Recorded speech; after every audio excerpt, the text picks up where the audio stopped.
গেছিলাম নারায়ণগঞ্জে ভুইগড় বাজার গেছিলাম, কিছু পেঁয়াজ নিয়ে আসলাম আর খাসির মাংস।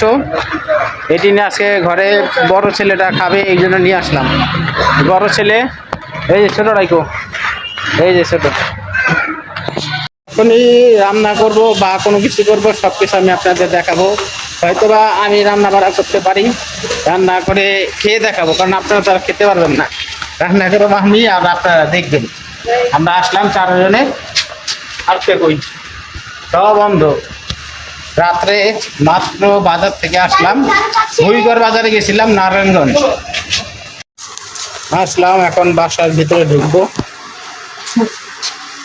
চলো দরজা খুলো, দরজা খুলতে এখন আমরা রাস্তায় যাবো। মোটর চলতেছে, মোটরে পানি ওঠা।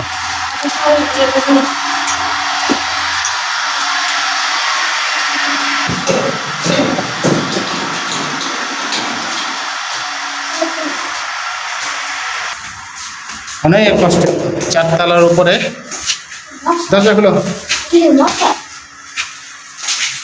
দরজা খুলো হইলো, দরজাটা রাখো, লাইট জ্বালাও।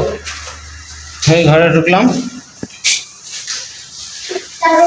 দরজা লাগো।